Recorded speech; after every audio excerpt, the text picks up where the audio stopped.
ఇప్పుడు నేను చూస్తున్నాను ఎంప్లాయీస్ అందులో యూత్ చాలా తక్కువ ఉన్నారు. యూత్ని కూడా బాగా మనం పెంచాలి. ఎట్లా పెంచాలి అంటే ఇయర్లీ స్పోర్ట్స్ కోటా కింద టీటీడీలో కొంతమందిని ఎంప్లాయీస్ని తీసుకుంటే బాగుంటుంది అనేది ఒక 7-8 విభాగాలు తీసుకొని వాళ్ళే ట్రైనింగ్ ఇస్తారు. ఎందుకంటే ఇదివరకు నేను పనిచేసినటువంటి సంస్థలో ఆ అనుభవంతో చెప్తున్నా, నేను స్పోర్ట్స్ మ్యాన్ కాదు కానీ స్పోర్ట్స్ అన్ని రకాల స్పోర్ట్స్ నేను మేనేజ్ చేసి ఆడించి ఎన్నో ప్రైజులు తీసుకొచ్చాం మేము. కాబట్టి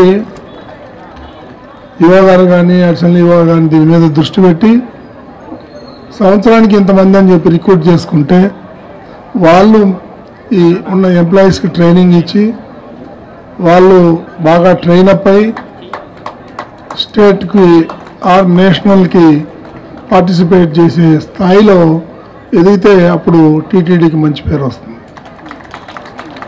కాబట్టి ఆ దిశగా కూడా ఆలోచన చేద్దాం. ఏదో సంవత్సరానికి వచ్చాము 4 రోజులు ఇక్కడ ఏదో వచ్చాము ఆడిచ్చాము పోయాము అనేది కాకుండా టీటీడీ అంటే ఒక ప్రిస్టేజ్ ఉండాలి. నేను చాలా సంస్థలను చూశాను, చిన్న సంస్థలు కూడా చాలా బాగా రాణించారు, మంచి మంచి ప్లేయర్లు అయ్యారు, నేషనల్కి ఆడారు, ఇంటర్నేషనల్కి ఆడారు. కాబట్టి ఆ విధంగా వృద్ధి చెందితే బాగుంటుంది అనేది నా యొక్క అభిప్రాయం. ఇప్పుడే అడిషనల్ ఈవో గారు కూడా చెప్తున్నారు, పైన కూడా టీటీడీ ఎంప్లాయీస్ చాలామంది ఉంటున్నారు, 3 రోజులు 4 రోజులు అక్కడే. వాళ్ళకు కూడా ఆ ఓఆర్ఆర్ దగ్గర ప్లేస్ ఉంది, అక్కడ కూడా ఒక స్పోర్ట్స్ కాంప్లెక్స్ కడితే బాగుంటుందనేది ఆయన సలహా ఇచ్చారు. తప్పకుండా దీన్ని బోర్డు దృష్టికి తీసుకెళ్ళి ఇవన్నీ చేద్దాం. నాకు ఇప్పుడు ఏ గేమ్స్ ఉన్నాయో కూడా నాకు ఐడియా లేదు. దాని మీద నేను ఒకరోజు వస్తాను, మీతో అందరితో కూర్చుంటాను. లేదంటే బయట నుంచి ట్రైనర్స్ని తెప్పించి నెక్స్ట్ ఇయర్ కల్లా ఒక మంచి టీం కావాలి టీటీడీ. అందరూ కూడా నెక్స్ట్ ఇయర్ వచ్చే లోపల మనం మీకు టీటీడీ స్పోర్ట్స్ వింగ్ అనేది బాగా అభివృద్ధి చెందాలని చెప్పి కోరుకుంటున్నాను.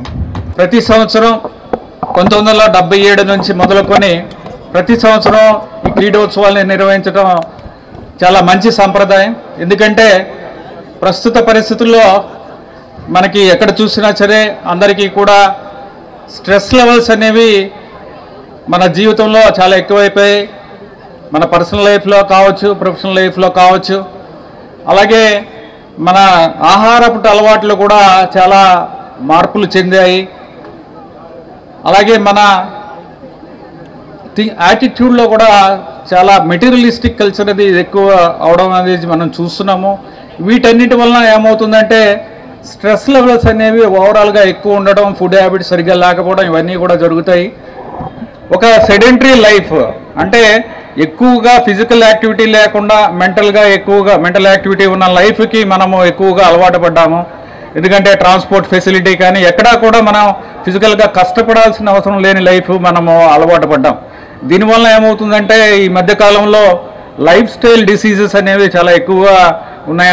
చాలామందికి బ్లడ్ ప్రెషర్ కానీ లేకపోతే డయాబెటీస్ కానీ హార్ట్ ఇష్యూస్ కానీ ఇవన్నీ కూడా ఉండే నంబర్ కూడా ఎక్కువ అవుతుంది. అలాగే మనకి టీటీడీ వరకు వస్తే మనం రోజుకి లక్షలాది మంది భక్తులకి దర్శనాలు కల్పిస్తాము. అలాగే వివిధ సేవలు వారికి అందిస్తున్నాము.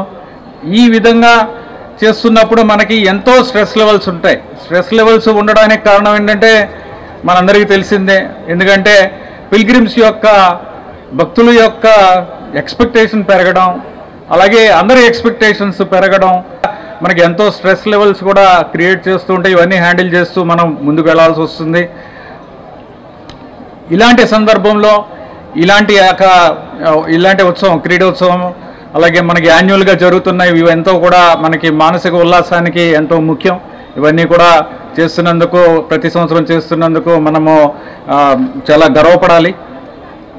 అలాగే మనం టీటీడీ వరకు చూస్తే ప్రతి సంవత్సరం చేస్తున్న కార్యక్రమాలతో పాటు ఈసారి గత 8 నెలల్లో మనం ఎన్నో మంచి కార్యక్రమాలు చేసాం. అన్ని కార్యక్రమాలు కూడా చాలా విజయవంతంగా చేశాము.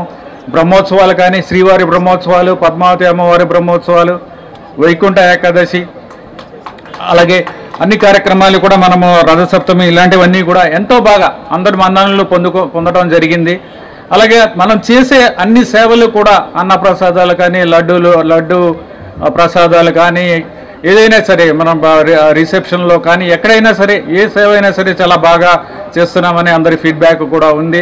ఇలాంటి సందర్భాల్లో ఇంత ప్రెషర్కి మనం లోనయ్యి మనం చేస్తున్నాము. మనకు కూడా ఎంతో మనకు ఒక బ్రేక్ అనేది అవసరం. ఇలాంటి సందర్భంలో ఈ బ్రేక్ ఈ క్రీడోత్సవాల్లో రావడం ఎంతో ఆనందంగా ఉంది. అలాగే ఈ ఉత్సవాల ద్వారా మనకి అందరిలో కూడా టీమ్ స్పిరిట్ ఒకటే డెవలప్ అవ్వడము, అలాగే అందరూ కూడా ఒక ఫ్రెండ్లీ దీంట్లో మనం అందరం కూడా పార్టిసిపేట్ చేయడం, టీమ్ స్పిరిట్ డెవలప్ అవ్వడము, అలాగే స్పోర్ట్స్మెన్షిప్ డెవలప్ అవ్వడం ఇవన్నీ కూడా జరుగుతాయి.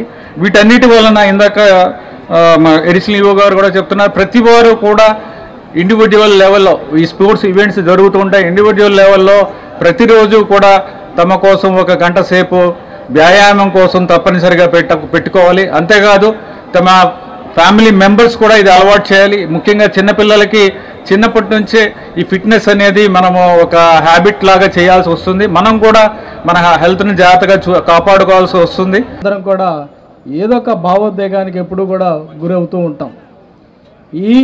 ఈ రకమైన పరిస్థితుల్లో రోజువారీ కార్యక్రమాలు చేసుకోవడం చాలా మంచిది. రోజువారీ పర్సనల్ లెవెల్లో స్ట్రెస్